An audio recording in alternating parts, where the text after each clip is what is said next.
in the den, so go tell a friend. The best podcast on earth's about to begin. We got jokes and news and movie reviews. After Dark NC-17 with the crew. Interviews with the best artists around. So like, comment, subscribe. The show's starting right now. Let's go. Like, comment, subscribe. The show's starting right now. Welcome to Down in the Den, everybody. It's December 31st, 2022. We are headed into a new year, 23 big things for everyone. It's also the 3-year anniversary for this podcast. So, guys, thank you so much for the support. This thing started off as a hobby. It's become a passion, and now it's becoming a career. So I never thought this would happen, but it's truly thanks to the support of all the friends of the Den, all of the Den mates. So let's get into it. Top 10 albums of 2022. It's been a fantastic year for music. And man, I've had a long and hard time putting this list together, but I have them top 10. Let me know if your favorite album makes this list. Put that in the comments. But before we begin, the only way we can grow this community is if you like, comment, and subscribe. So make sure that you smash that like button. Make sure that you share this to a friend or homie who loves music. This is the podcast for them. And if you're ready to begin, your boy Marz, the curator of culture, is going to get it started. So number 10 on this list. Man, I know I'm going to get a lot of heat for this. I love this album. It made my top 10, but I know I'm going to get a lot of heat for this.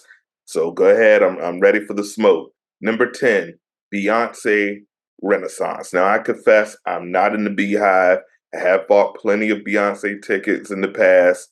She has some amazing songs, and I get it. I understand why people are crazy for her and why her fan base is so loyal. She is simply dope, but she's not the demographic. I'm not demographic that she's looking for.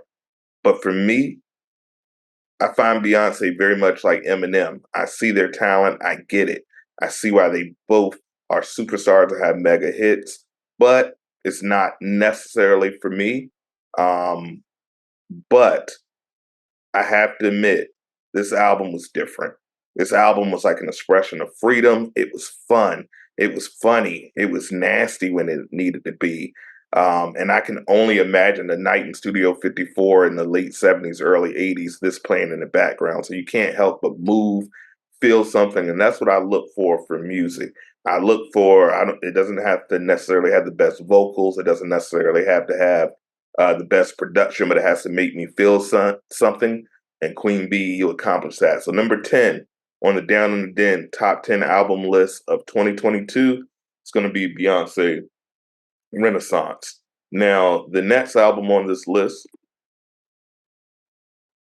is none other than Sid. That's right, Broken Hearts Club. I have been a huge fan of Sid since her days as leader of the internet, and man, I was just nourished by this album. It was not what I was expecting to hear from her, but it was so freaking dope. Hearing Dark Child back on production, man, it's just what a brother needed. So, guys, check out Broken Hearts Club. Sid coming in at number 9 on this list.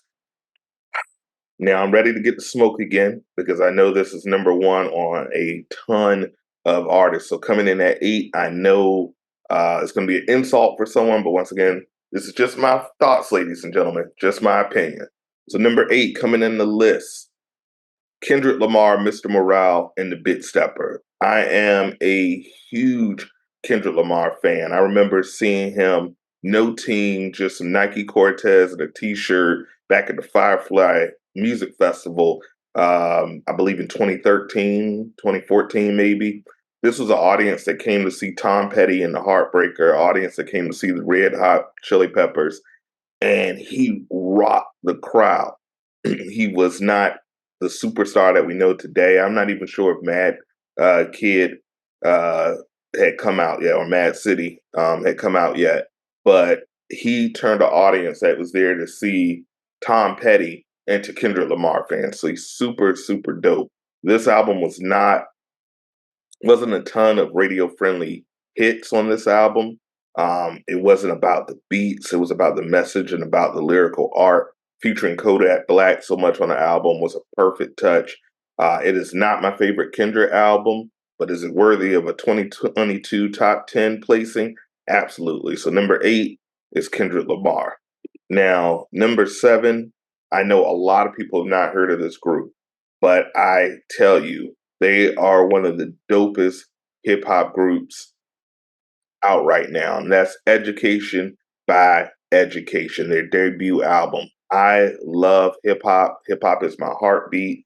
Of course, I love all genres of music, but unfortunately, hip hop lately has been so commercialized that it doesn't hit my heart like it used to. But this group is composed of underground hip hop artist Aflo from Philly and John E. Raps from Blairville, Pennsylvania, repping Brooklyn. If you guys have watched Down in the Den, you know that Johnny Raps, he's a 3-time guest. He's a personal friend of mine, but I'm not putting this album on the list because he's a good friend of mine. I'm putting this album on the list because I fucking love this album. The beats are raspy and distorted. The energy is out of this world. The lyrical content is amazing. It makes me feel like I'm 16 years old listening to some underground Wu-Tang or some Mobb Deep or something like that.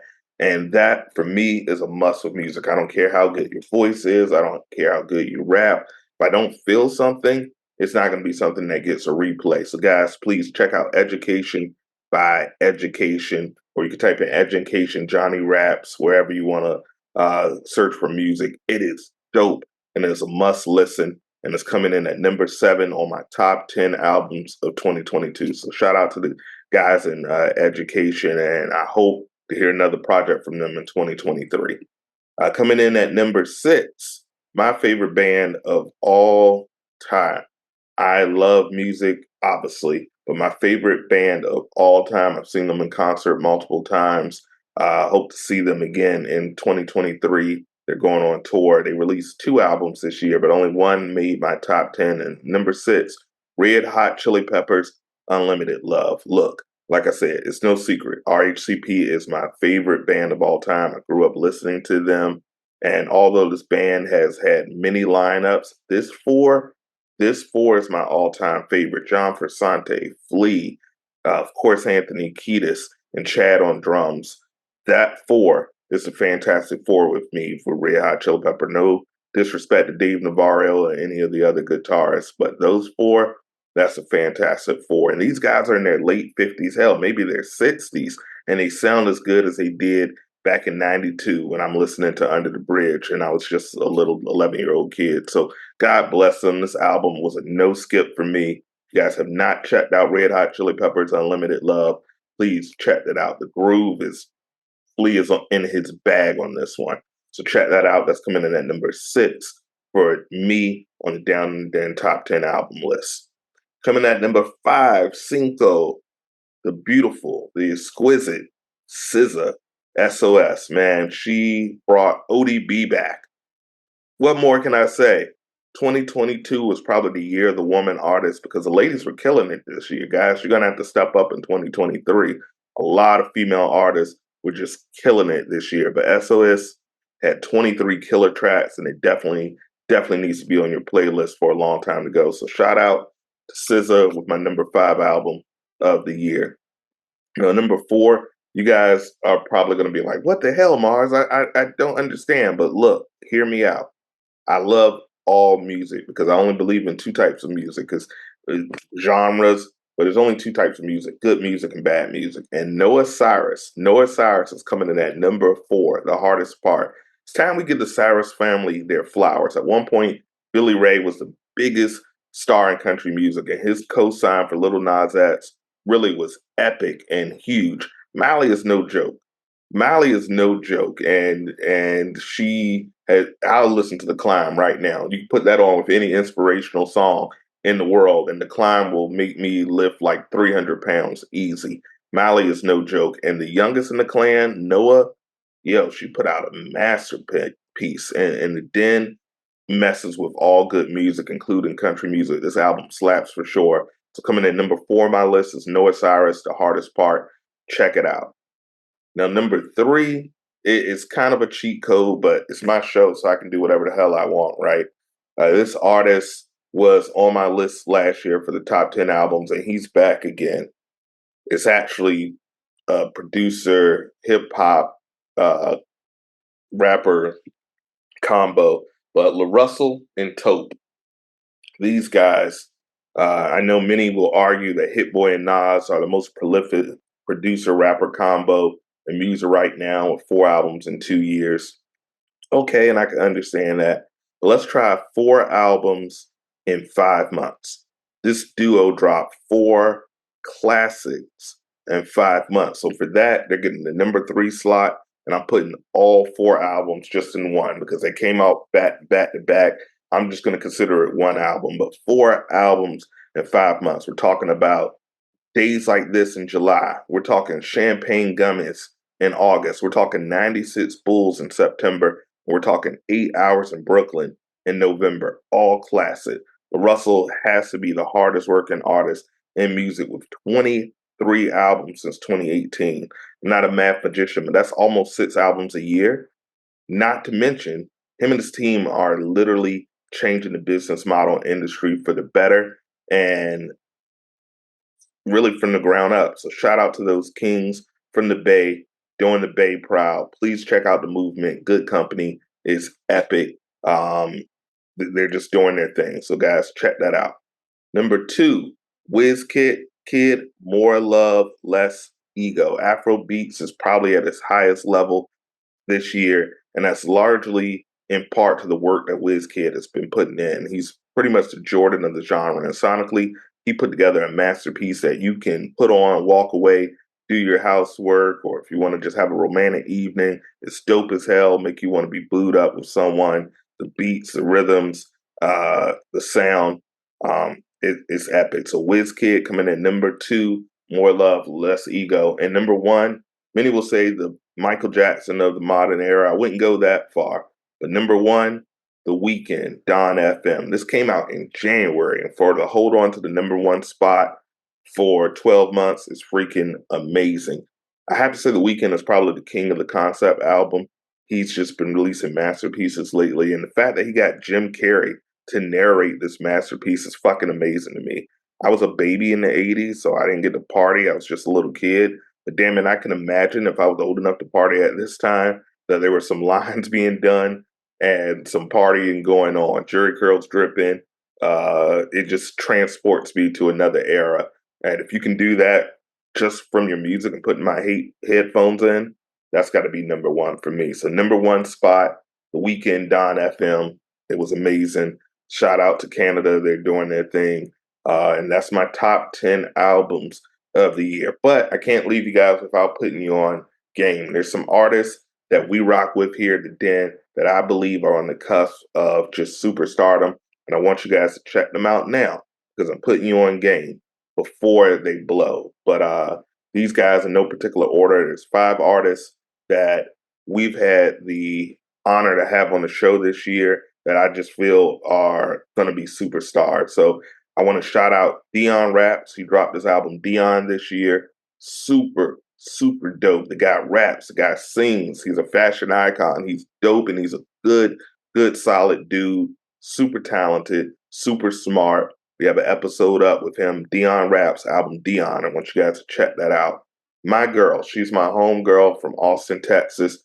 Moody Banks, Filling Colors. She dropped this LP earlier in the year, and it's dope, man. She can sing, she can dance, she's multi-talented, and it's just a great feel-good album. So I want you guys to check out Filling Colors as well. Next up, Grace Sorensen, my little sis. She dropped an album this year. It was fantastic. But what I really want you to check out is her brand new single. She has some new music coming out in 2023. But her brand new single, Digits, might be one of my favorite singles of the year. I mean, she's vibing like a Leo in this bad boy. She's got her own sound, her own rhythm. She's beautiful. She's talented. She can dance. And Digits is super dope. It's just fantastic. So I want you to check out my girl, Grace Sorensen. Also, we mentioned Canada is killing it. Canada is killing it. Check out my guy, Quincy Isaiah. He's only released 2 singles. Those singles are System and Needed You, and they are pop smashes. This guy's probably going to be the next Justin Bieber from Canada. He plays the guitar, he can sing, good looking kid.